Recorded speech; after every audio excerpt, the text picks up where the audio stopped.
Faster Mai, good afternoon. Welcome to Mannin Line on Manx Radio. Today we're looking at the visiting industry, tourism, hospitality, getting people to the Isle of Man. It used to be under the heading of the Department of Tourism. Now tourism has been included into the Department for Enterprise, and you remember a couple of weeks ago Deborah Heather was on, Chief Exec of Visit Isle of Man. Also Sarah Maltby was on as political representative. And Deborah Heather is obviously from the industry, so she knows of what she speaks, as does the guest today on Mannin Line. Ged Power is here, hospitality professional. Crikey, Ged, what do? You do everything. I do a bit of everything, and I'll tell you what, this morning I got off to an exciting start, dropping off a family of 5 Brazilians who were staying at a hotel. They've had a few days here on the Isle of Man, and they had a great time. So it just shows how far the Isle of Man reaches at the moment. What did they come here for? Family holiday. They're doing a tour of Great Britain, so they came and did the usual attractions, up the tram, around the TT course, up to the Motor Museum in Derby. They've had a wonderful time. Okay, Deborah Heather has been here, a little more than a year, something like that, hasn't she? Yes, and what a breath of fresh air so far. I've seen her in action at a few presentations, and, her recent comments about how we need to adjust the pricing system for the steam packet, make it more real, reduce those barriers to entry on the fare structure and so on. I think it is absolutely wonderful that, that she's kind of speaking the truth. The elephant in the room is out. Okay, so how does the industry interact with because I get the feeling that they are enablers inside, whereas the Department for Tourism used to have a big fat budget. That's now been segmented here, there and everywhere. What does the Visit Isle of Man, what does it do for professionals like you? Well, the Visit team, the Visit agency, set the strategy, for the next 10 years, which some thought was a little ambitious, with aiming for 500,000 visitors by 2032. I think, that is possible, the way things are going. The Isle of Man has a natural appeal with the increase in hot weather in the south of the Mediterranean and so forth. I think people are just going to gravitate more to the UK for vacations and so forth. But as for what the Visit agency do, I think that intervention from Deborah Heather with other aspects around the island, it's got to be a good thing, because what's really important is that she's got a background in tourism, and this is new. In the past, maybe some of our political members and other persons involved, they haven't got that history, so they don't know how tourism works. So you're off to a slow start already. Okay, I'm just checking their schedule now. This Thursday, the 18th of July, and Friday, the 19th. Thursday, we've got the Seabourn Sojourn, and on Friday, we've got the Viking Saturn, 2 big cruise liners coming in on Thursday. What can the cruise passengers expect? Cruise jobs are brilliant fun, because you've got them in the palm of your hands for 6 hours, and as an independent minibus tour guide guy, you can just show them the best bits of the Isle of Man, an eclectic mix. You've got to think on your feet for the day, because you might think, oh well, if we go down to Niarble, it's not open, or that fantastic Knockalo Museum, which is one of the best exhibits on the Isle of Man, that's not always open. So you've kind of just got to be a little bit dynamic in what you do during the day. But I'll tell you one thing, is that when you say goodbye at the pierhead here, they've had a great time. Every time is a great time, and they love the Isle of Man because you get round in such a short space, a short area, and they see so much. Okay, so Deborah Heather said the cruise industry is very good. I mean, unequivocally, it's very good news for the Isle of Man. It is, because you've got to make sure that they spend some money in the right places. Well, they have to. I mean, they pay to come off, don't they? It's not free. Oh, absolutely. So the likes of, say, when you look at the heritage exhibits, the likes of the Castle Russian or the likes of the transport that we've got, the steam train and the electric tram, they are getting a superb amount of business, which is kind of channeled straight to them. And then the rest of us are private tour guides and things. We kind of pick up the pieces around the edges. I don't want to say that anybody who's on a cruise ship or a cruise has seen everything, but I mean, a lot of the places are quite samey. The Isle of Man has got lots of different things, as you say, in a little, in a short amount of space. So we are here to impress. typically when you've taken cruise passengers around, what are they blown away by? What do they like? The big hits, it's that moment when you get up to Laxey and they're about to go up the mountain. And just the way the layout at the train station is beautiful, and you really are going back in time. And then the other one is when you just walk through that alleyway and you come into Castletown Square and it's all pedestrianised and there's the sunshine and you've got the castle as the backdrop, and hopefully the House of Keys will be open and you can go in there. It just never fails to impress. It's a pure heritage site. Okay, if you want to speak to Ged or make some points on tourism, heritage, visiting trade, whatever you want to call it, if there's something you'd like to talk about, then call 66 13 68. Text 166 177. WhatsApp, same number, 166 177. And you can email studio@manxradio.com. And again, part of... years ago we were a bucket and spade destination. When there were 35,000 people on Douglas Beach, we knew what we were doing. That's never ever going to come back. So we can't live in the past. Have we got a clear view of what it is we do? Are we heritage? Are we open air? Are we Celtic? Are we Viking? What are we? I would say that the visitor landscape has changed even in the last few years. Even since maybe that strategy was set. And I think we need to adapt and change. So, for instance, the like of that fabulous coastal footpath, which is, 105 miles, and it's had a little bit of negative attention because we can't maintain it, we can't keep it cut back. And yet people like to have a challenge or achieve something when they go on the island. And wouldn't it be great to have that 105-mile T-shirt, I did the walk around the Isle of Man, or perhaps, where appropriate, make it into a cycleway. And we need to be clever in how we can have this path maintained. So it's there's a recent headline, that the report has taken a year too long. Well, this is bonkers, isn't it? This is bonkers, and this is holding us back, and we need to break those chains. So maybe, why don't we be smart and get the footpaths integrated into a judicial programme for people who've been offending, that kind of thing, and make them responsible, give some pride to the Isle of Man. Put prisoners clearing the path. I'm not saying prisoners, I'm saying people involved in the justice process, but because that's, people like fall off the chairs if you suggested that. But what I'm saying is there another way we can do it? Because our staff, engaged in footpath maintenance simply can't keep up. And when you deal with these walking groups, which I've done, and the disappointment where they've got to adapt their walk and cut short their day and things, it's up to me to carry the can and make the excuses when I'm driving them back to the hotel in the bus. Well, of what you speak, obviously, as a former police officer, and I know you were always a big fan of turning bad lads around, weren't you? Well, I think there's an opportunity here, and what a great platform that you've got for the Isle of Man, this coastal path, because if you take the path, say, from Port St Mary all the way around to Port Erin, that is unbeatable, isn't it? Unbeatable. Something else. Right, let's go to the phone lines. Mark's with us. Hi, Mark. You're live with Ged Power. All right, Andy. Hiya, Ged. How you doing, fella? Hello there. Right, I've known Ged for a number of years now, and I can honestly say, Ged, you're one of the most honourable and honest people I've ever met. So if you say something is right, then it genuinely is right. But can I just ask you something? When you see these cruise ships going to the Orkneys and Jersey and Guernsey, now, if they go there on a Sunday, the local council go out of their way to make sure things are open. When you come to the Isle of Man on a Sunday, and let's be honest, most of the cruise ships do come on a Sunday, everything's shut. Do you not think that there should be something, maybe yourself, because, your name carries a fair bit of clout on this island. Could you not perhaps get in touch with Manx National Heritage and say, look, I appreciate the fact that you've got to have a day closed, just to renovate and polish things up. But can you not stay open just for one Sunday and let these cruise passengers have a proper look at what the Isle of Man has to offer and what it was like in the past? I agree with you entirely. It is frustrating that when you see, places that should be open and they're closed purely for staffing reasons and budgeting and so forth, and really anything that's sort of government-led, well, we're broke, aren't we?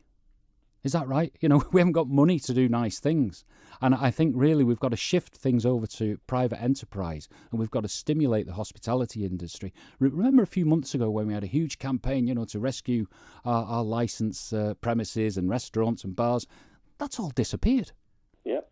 No one's picking up the ball, and I just wish that our illustrious group of MHKs would just somehow stand up and make something happen on this front, because if you don't have a quality tourism offering, it affects our lifestyles in general. So it's not just the visitors, it's like everyone on the island. And you rightly identify that on Sunday, it's like shut day. Exactly. I mean, you're going to have a lot of these cruise passengers going back to the vessel thinking, yeah, it's a lovely looking place, but there's nothing to do. And then, social media now, it's such a creeping, like a virus type thing that just, it transcends everything. All it needs is one American cruise passenger to put on a website, went to the Isle of Man, everything was shut. And before you know it, 1.5 million people have followed that. I do think that, you said there about private industry and what have you. Can we not just look for some people as like volunteers or something like that, just to keep these places open? Well, we are lucky that your tour guides are good people, all right, and they have to think on their feet and they problem solve their way around these things, because they know that they've got time to prepare for these eventualities. And I know I deal with them; they're quite skilled. But I'm with you. But it is along the lines of there's no money in the pot. Okay, there are a lot of services we can't provide on the island. For health and education and so forth. And so, how much do you feel, though, Ged, if you've got an itinerary plan for, say, 6 people, and you think, right, this is going to blow their mind, and you turn up at the first place to find that it's shut because of staff shortages, and nobody's bothered to tell anyone, because that happens all the time on this island. You know what I do? You've just got to think on your feet, and what I will do is take them to Magnetic Hill. Yeah. And you've got to make your own entertainment. I think the point is as well. I mean, let's face it. If you're in the hospitality industry, you are there to be happy chappy. You can't take that doom and gloom with you and say, "Oh, this happens" and what have you. So you've got to pick that up and think on your feet, as you say, Jeff. I think the bigger picture is that we've got to look at the benefit to the economy, okay, and the future, because with tourism, it's always going to be there. A lot of sectors, where people are employed in finance, e-gaming, registrations of this, that, and the other. Some would say that they're perhaps built on sand. I think, I'm with the Labour government moving into the UK, and there's going to be all these tax loopholes shut down. We need to build and create an industry that's for people to work in and enjoy and have sustainable and long-lasting careers. Mark? Just one final thing, one final thing, Jed. You do a lot of these people come over here and have a damn good couple of days playing golf. Yeah. Have you not gone down the road of the Ged Power Invitational Pro-Am? Try and get some minor Z-list celebrities just to show up, and you could get the papers and you get the TV to come over. I can tell you that we had a campaign 3 years ago with Golf Mates, and they were videographers. And the feedback in the amount of money that delivered to the Isle of Man economy was fantastic, because, of course, the golfers, drink and eat themselves stupid. They spend over £100 a day on beer alone. Mm-hmm. They're not the type to have a round of golf with the worst hangover in the world, but enjoy it and still win. And that's the beauty of golf. You can still win the next day when you've been on a bender the night before. But exactly. We've got 8 great golf courses, and for me, it's unbelievable that we don't capitalise on that. I've been banging my head against the wall on that for years. My business is great. I don't have to worry about a thing. But for pure revenue generation, golfers are winners. And you look at Northern Ireland, Scotland and other places, and they're awash with them. But for some reason, they don't get it. Okay. All right, Mark, good to hear from you. No problem, fella. Have a good one. Thanks for that. So, Jed, what's it going to take for the Ged Power Pro-Am? What do you have to do? Well, actually, to put on an event does require a lot of planning, preparation and cash, and really you need a sponsor. I think really, because we've got 8 golf courses on the island, that's enough, because we've got 2 nights, 3 rounds, you've got all the choices, and, the golfers, they love staying in Douglas, and you know what? They enjoy the nightlife and the restaurants. They love it. 2 nights in town, they have a great time. Good. Okay, David, you're live with Ged Power. Hi, David. Hi, Andy. Hi, Jed. Hello. We've had many a conversation over a football pitch regarding what's happening in the Isle of Man. I just wondered what the thoughts are now. We don't have a tourist board anymore. Do we have really a think tank? And who's on it? Who's giving that input that used to be from the hotelier side to the sports side? We got the TT 2-day trial. The scooter boys are coming over now. Cyclists. You know, all we need is some big names to get involved with us, and we're there. And I'm sorry, I don't play golf. I think, we've got the biggest name of all. We've got Sir Mark Cavendish, who is going to be, announced as the greatest cyclist of all time. I think few people would argue against that. And to somehow, with his cooperation, his recognition, if we could somehow have this massive tribute to him and all his achievements, so it could be like some amazing cycleway, it could be, I hate to say the word velodrome, we had the chance years ago, but they blew that one. I think for a velodrome would be fantastic as an all-weather facility. Where was the velodrome going to be? Well, I think we're going back, say, 15 years, and it was right at the forefront of all discussions and an easy one. And you know what, Andy? I just think if somehow we could engage with the high net worth people that we've got here, the businesses who've absolutely profited massively in e-gaming and other practices and other revenue streams, and we could ask them or somehow engage with them to fund a velodrome on that Summerland site. And I think that could solve so many problems. Okay, David was saying, who talks to the government? Is there a forum for professionals to talk to? There is. The Visit Agency, of course, is comprised of professionals involved in the industry, and they will be, chaired by Deborah Heather. And we do have opportunities to engage with the department. Whenever you communicate with them, you will get a response. But I think it goes back to, this position where there's no cash, there's nothing around, is there? So, Andy, that's Jed, that's the saddest thing too. When you look at the NSC going past down the lay-by and you Crease Motors there, and you see all the tat that's there, 3 trucks laying in a lay-by, and nobody can actually move them or tidy the place up. I would expect when you come to the NSC, which is ours, it to be neat, tidy, and you look at the big over at the track side there too, the roof there that looks as though it's been bleached. I think, David, you don't have to look very far. I mean, you look outside the Sea Terminal buildings, and there's a zebra crossing just near the Noah Bakehouse, and the paint's all worn off. And then you think, well, isn't the offices for those people who are responsible for that kind of thing not too far away, or that hideous little palm tree? And the quick before I go is at least they dealt with the palm tree that was out there. But what did they do? They didn't put a new one in. What did they do? They cut the arm that was dying off. So we got a finger now pointing in the air. And I'll leave it at that. Yeah, there's a message there. But I actually think it's down to staffing and budgets. The will is there. There's no doubt about it. You speak to anyone in the department and they're keen, to see the place smarter, and they just held back by other constraints which are financial. Okay, thanks, David. But we have a great population who'll get involved. Absolutely. See you, boys. Good to hear from you. Thanks for that. Right, let's go to the answer phone. Jed, nice to have you back on again, Jed. It's Nigel Sperring from Albany Tools, Albany House. We've met many a time, Jed, as you well know, and we're both good in the hospitality industry. 2 different fields, but we're good at it. What I just want to put past you, and I'm going to take this up with Visit Isle of Man, and I think this is really important, is we're trying to increase the tourist business here in the Isle of Man. And Deborah Heather is doing an extremely good job with the assistance of her team. But I think when we get invited to these conferences, whether it's in the UK or whether it's in Europe or whether it's further afield, they take the civil servants with them as the representatives for Visit Isle of Man. And I think Treasury need to put their hand a bit deeper in their pocket. And I think they should invite people like myself, yourself, and other people in the hospitality business that has the experience to know the island and run the island in the capacity of being a hospitality provider. So when we're in these conferences, the Visit Isle of Man team can point the clients to people like myself and yourself, and to tell them exactly what the Isle of Man is all about, how we operate, how we deliver to our customers that are visiting here in the Isle of Man.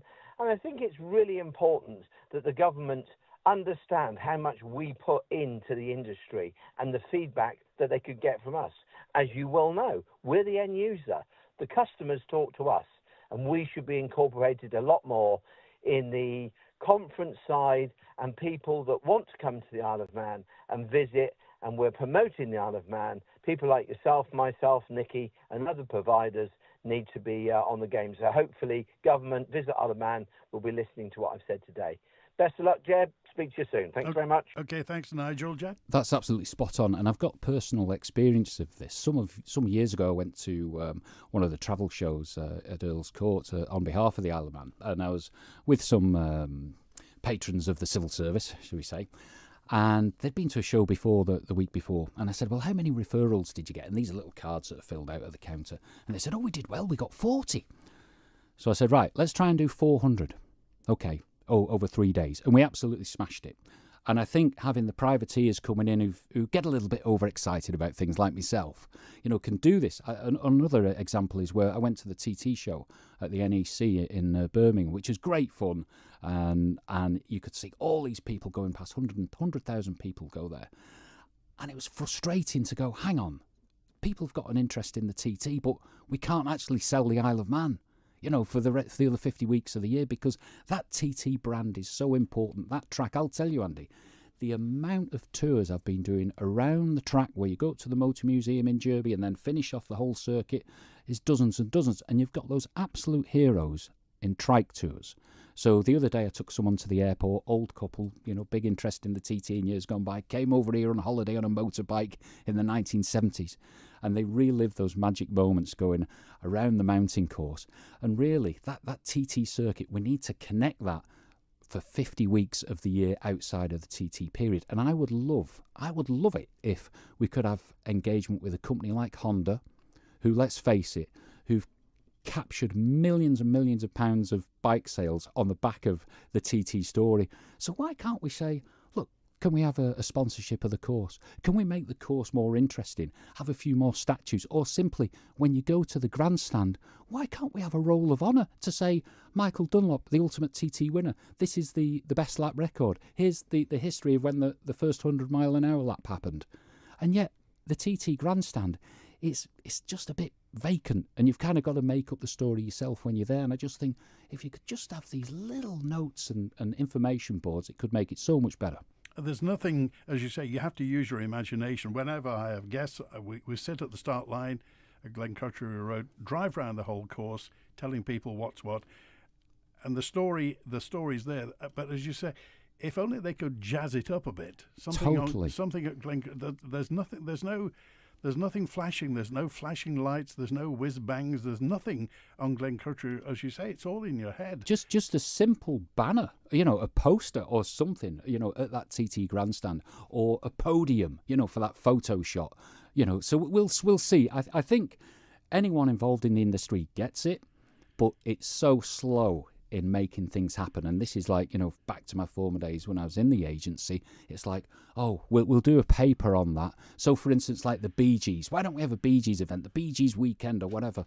And it just gets chucked into the blob, the machine, where the civil service runs such a slow pace. And yet we could just name a Bee Gees weekend next year, and just make something of it. It's almost as though... anybody who likes the Bee Gees knows about the Bee Gees, and there are fans, there are absolute anoraks and people who absolutely love the Bee Gees.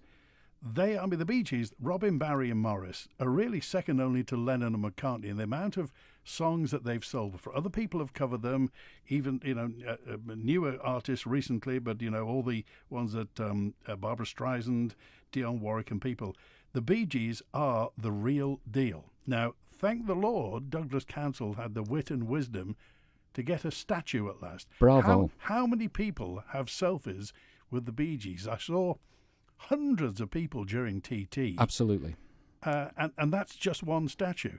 Absolutely. And really, we should just have a sign or something in the background to say, look, this is on the Isle of Man, by the way. Yeah. Because, so like Frank and Betty from, Texas, they'll share that photograph on their social media, but people won't know they're from the Isle of Man. Interesting. You see what I mean? Yeah, all right. Juan, you're live with Ged Power. Hi, Juan. Hi, Andy. How are you doing? Jed, how are you doing today? Oh, very good. Nice to speak to you. Good, and to you.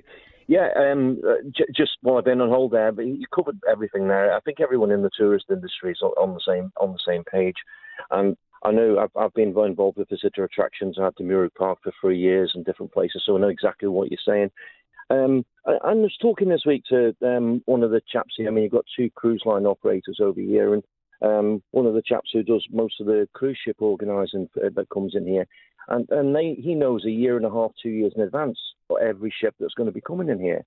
So the disconnect seems to be when we've got the likes of the horse trams who don't want to work on a Monday, but this guy knows exactly when these cruise ships are coming. There's a disconnect there with government. And I've said before about organised package events like you do the golfing. We've got two fantastic halls there, the Gaiety Theatre, Villa Marine. You couldn't be closer to the stage if you put a show on.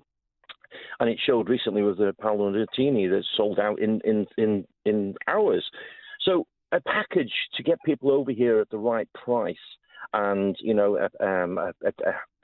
early hotel check-in and a ticket for the show. There's so much stuff that could be done. My question to you, and I think you probably covered it actually, Ged, is that we've got an events committee that I think government gets funding for different events that go on, but they kind of control what's going on the island and when they should have it, and not necessarily for the best sometimes. Like TT Week, we put all the events on one day, and we've got now a bank holiday sitting there, which is not a senior race day anymore, sitting there doing nothing. So do you think that the problem is too much control from civil servants and governments who are not got a passion in tourism to kickstart this and get it going?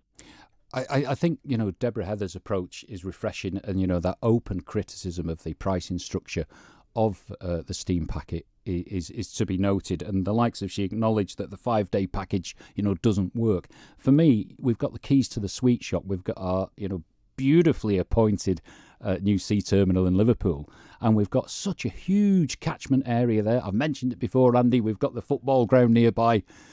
We must get it on the agenda. So specifically, you talked about this new Everton ground. What could we do? What could we do with being next to the new Everton ground? Well, isn't it something as simple as a great big billboard saying, get yourself to the Isle of Man on this package here, and there's the likes of June is referring to, something that you go and see and enjoy that's exciting and vibrant. So it could be something in the theatre, it could be an artist, it could be that it's like a cheap beer weekend, because you want people that have a need to spend money, because people go away on European breaks and so forth, and I think that market has diminished, and we've got such a huge catchment area.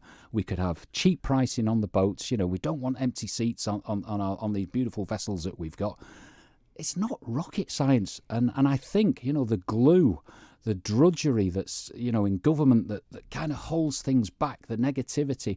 I think we've just got to push that to one side and have more, what can I say, hospitality professionals involved in perhaps creating these packages, giving them support and letting them run away with the business. So do you think we should sell the cheap seats on the steam packet at the start or at the end?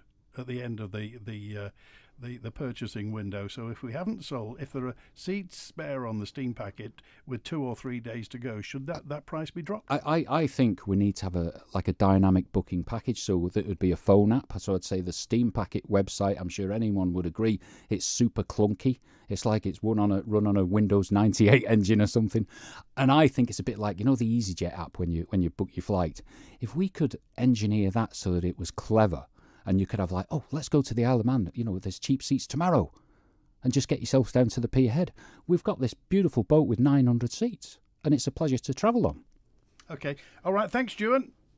Cheers, Andy. See you. Thank you. Good to hear from you. I want to also talk about, we talked about the different type of people who are coming to the Isle of Man, and I've had a note in, and I know it's something that you've taken a special interest in, and it's access for disabled people. Oh, blimey. On the Isle of Man. Oh, blimey. Where are we? Are we in the 20th century with the access for disabled people? It's something that causes a lot of pain to me. If I've got to manage people with mobility issues, it doesn't matter where you go. There's barriers everywhere. So, you can go around Douglas and you look at the various hotels, you look at the attractions, and really, we really shoot ourselves in the foot on this one. And I think if we actually made, a real effort and showed some determination to overcome this, it would go a long, long way. Because, of course, I'll tell you this. So we do seem to rely on coach parties, for the elderly. And I think we need to move that away from that market, because that market is going to disappear. I think people's, habits are changing. But a lot of those people don't have mobility. So, for instance, they're in Castletown walking around. What they're going to do? They can't really get around the castle You know, so I'm not saying we need like stair lifts and things like that, but we need to have alternative options, you know, for making their visit more enjoyable. Okay, live with Ged Power, got a pile of people waiting to come on and lots of messages, and we're talking tourism today and the visitor experience. You've got anything to say, then by all means do get in touch. Hi everyone, Ben Birchall here. Just want to wish Manx Radio a happy 60th birthday. At Isle of Man Energy, we're excited to offer our customers the Alpha E-Tech efficient hybrid gas boiler and heat pump combination. This state-of-the-art hybrid boiler causes minimal disruption to your existing heating system, making it simple to upgrade. Priced from just £65 a month and with 6-year warranty as standard, which can be extended to 10 years, what are you waiting for? Register for a free consultation at isleofmanenergy.im. The extended Ramsey Garden Centre is deceptively large. You'll find a warm welcome and everything from bedding and perennials, fruit and vegetables to lighting, garden ornaments, bird baths, bird tables and indoor and outdoor pots. Come and browse at Ramsey Garden Centre. From our castles to our cottages, our museums and the Great Laxey Wheel. You'll find hidden treasures around every corner when you visit a Manx National Heritage Site. Fill your summer making treasured memories with Manx National Heritage. Sites now open every day. By visiting, you help protect our treasured island for generations to come. Plan your visit today at manxnationalheritage.im. I began to struggle with the stairs, but I didn't want to leave our family home. So my daughter told me about Acorn Stair Lifts and their new showroom in Douglas. I was able to try the stair lifts and find the right one for me and the home I love. They were so friendly. The whole process was hassle-free and they offered the whole package from installation to servicing. Choose the island's first choice for stair lifts. Acorn Stair Lifts, South Quay, Douglas. Call Acorn Stair Lifts now on 672 414 or call into our Douglas showroom. With England's recent heroics in the Euros, it's been a glorious summer for many football fans. We've even spotted the odd Manx flag on TV at their matches. On Island Life tonight, we'll be going back in time to Italia 90 and relive three Manxmen's independent adventures who made the journey that year from the Isle of Man to the World Cup. So tune in to Manx Radio FM at 5:30 tonight for Manx Memories of Italia 90. You can also download the longer podcast version on manxradio.com. The Mannin Line with Andy Wint. With Ged Power talking about hospitality. Sue, you're live with Ged. Hello. Hi, Andy. Hi, Ged. Hello there. Hi. I think this island is missing out on a big area of tourism with the rambling and walking fraternity, because a lot of the footpaths are, I mean, you touched on the coastal paths earlier in the show, but a lot of the footpaths are in a state of disrepair, or this time of year it's natural they get overgrown. There's a lack of way markers. There's a lack of people being able to take the dogs with them. I mean, I walk my dog on this island all the time, and I come across footpaths where there is a locked gate and there is just a small stile next to it. I've got a 32-kilo dog. I can't pick that dog up, let alone pick him up and carry him over a stile. 32 kilos? Yeah, he's huge. Yeah, he's a big dog. Can't he pick you up? Yeah, he probably could, actually, yeah. But it's scenarios like that also, I think that the walking and rambling fraternity is an all-year-round possibility for this island. We have beautiful, amazing scenery that people enjoy coming to see. And ramblers and walkers will walk in cold weather, in rain, in snow, to see beautiful scenery like ours. So specifically, now, where are the paths that are overgrown that you walk on that you know of? Oh, the overgrown ones. I mean, I walked from St John's through to Peel, and you can go up the hill, Peel Hill, to Corrins Folly, and some of those through there. I mean, you're talking trying to get through to major coastal footpaths and things, and the smaller footpaths to join you into them were very, very overgrown. You see them on Facebook all the time through the Manx Footpath Facebook page, where people have posted pictures and comments about overgrown footpaths.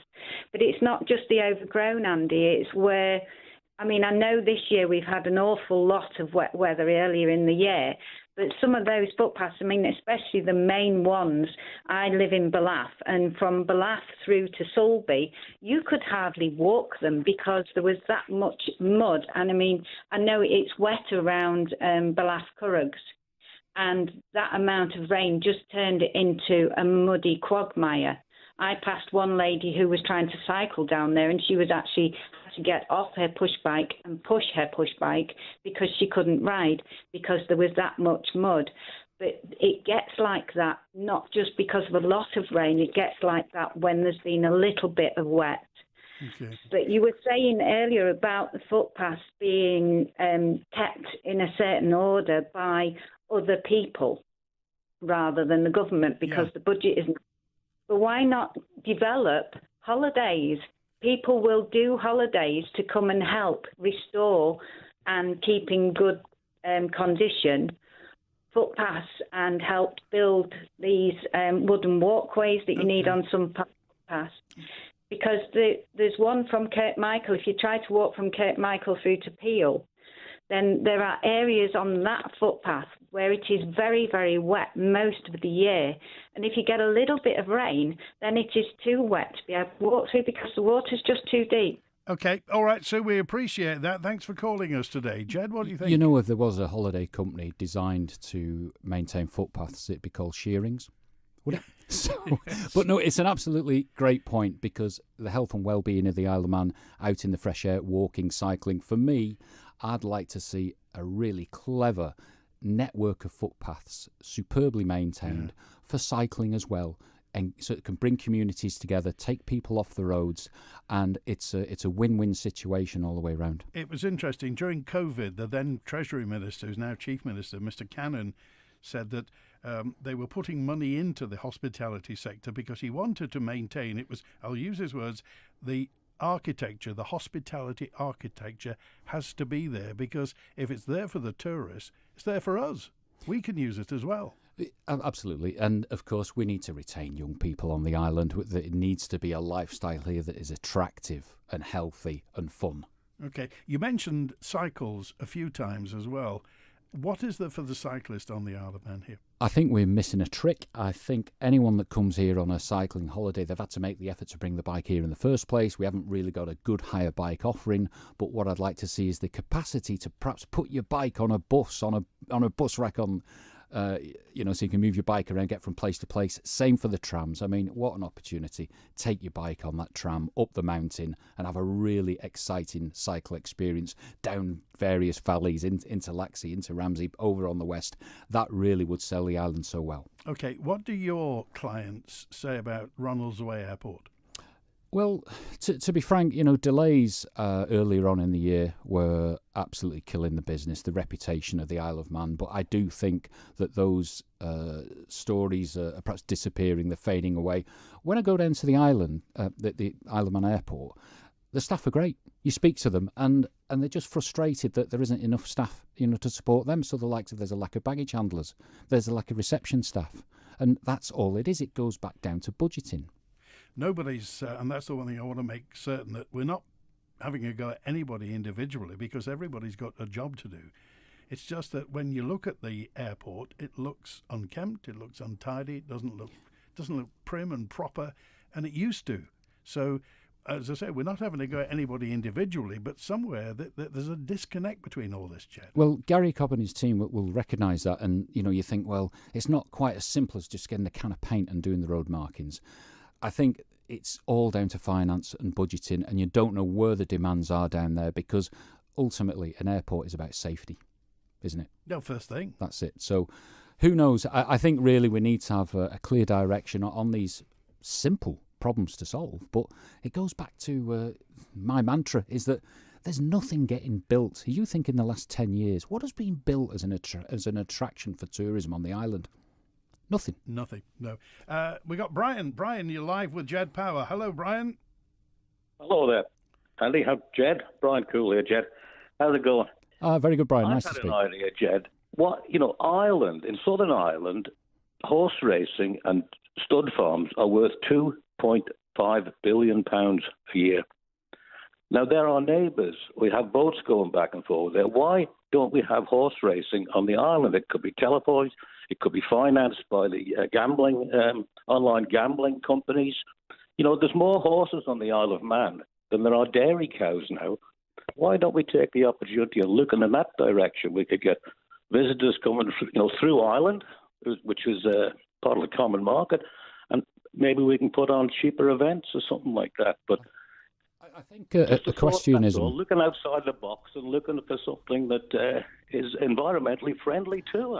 Hopefully this year equestrianism is going to be put on the map because we've got Yasmin Ingham, at the Olympics very soon. But as for horse racing on the Isle of Man, that's quite a proposition. But, we've got these gambling companies here that do very well out of our hospitality on the business front with these, super generous tax incentives and so forth.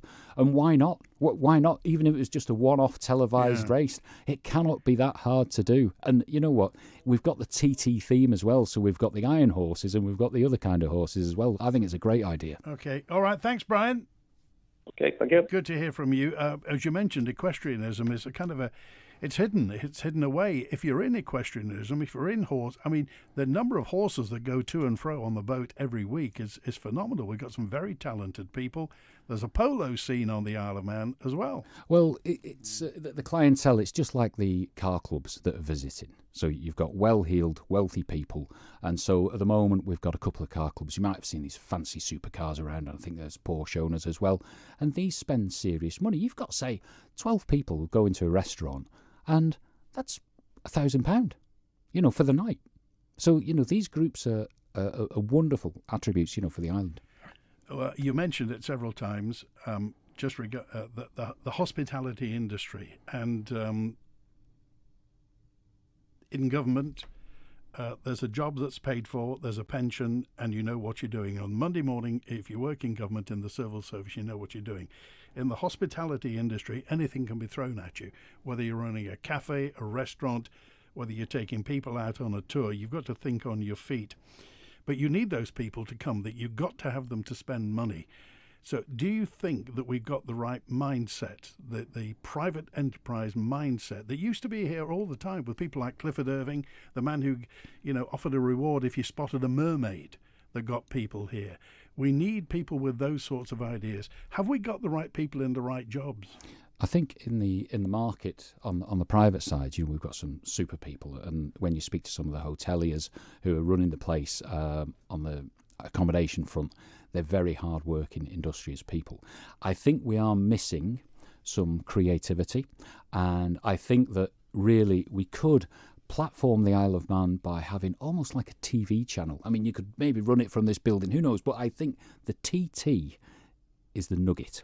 So the TT, you put anything on about the motorbike racing on the Isle of Man, it'll get a lot of traction, a lot of views. And I think really to have like a TT TV station where those like podcasts are brought to life that I think, ran through your station on the run up to TT, but extend that and broaden it and bring all the TT stars in camera, and then maybe talk about the Isle of Man and perhaps have, some other themes brought in, because the viewing is massive.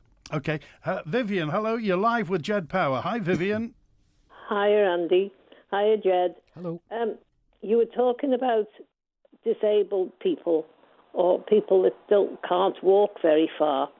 One of the biggest problems on this island is, and down the north here, is the pavements. I've got a little three-wheel trolley, and you get stuck in potholes. You get stuck at zebra crossings. They've all been asked to be done, but nobody wants to put any money into them. But if the visitors want to walk, do they want to really trip over a pothole in the pavement? I'm totally with you. It's a desperate situation, and only recently I was managing someone with a wheelchair, and it's like an obstacle course. and it's difficult to get anywhere, and it's the wrong message. You know, the Isle of Man, we're bigger than that. We're better than that. We've got to welcome everyone, and to just simply ignore, you know, this such simple aspect, this problem that can be easily addressed. I've lived on the island all my life, and I'm over 80 now, and I am disgusted with the state of the north of the island. I can't say much about the rest of the island, but the north of the island is a tip. Sorry. The north of the island, I mean, when I do bring visitors through Ramsey, they love a run through the Mureck Park. They can't believe that. That's like a south of France paradise when they go through there. It's such a great asset. Advertise it. Oh, you're right there. It's a hidden gem, the Mureck Park. Incredible, really. It's one of my top 10 spots, I think, on the island. Okay, all right. Thanks, Vivian. That's all right. Good to hear from you. I've got to make a big plug, by the way, because there's another little gem that the Isle of Man's famous for a certain type of person. That's Radio Caroline North. In the 1960s, Radio Caroline was anchored off Ramsey, on the Bahama Bank off Ramsey, and obviously once a month we run Radio Caroline North from the Radio Caroline ship down in Essex. And the weekend, 2nd, 3rd and 4th of August, we've got a weekend in Ramsey. I contend Ramsey is as important as the Cavern Club and Abbey Road, because that was part of the swinging 60s. So that weekend we're having a thing to do in Ramsey.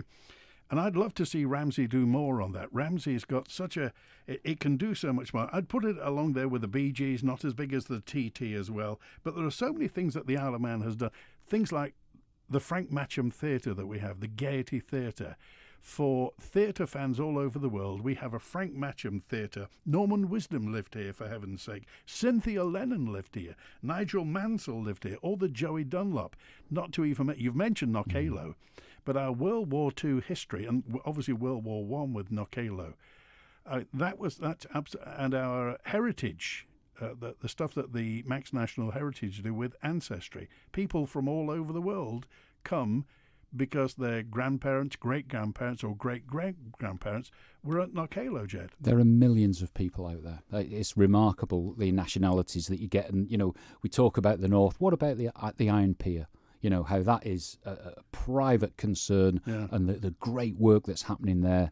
And, you know, it's a real asset, isn't it, up there in Ramsey? Well, it seems like, I mean, the government didn't want anything to do with the Iron Pier, so obviously now they're fighting an uphill battle.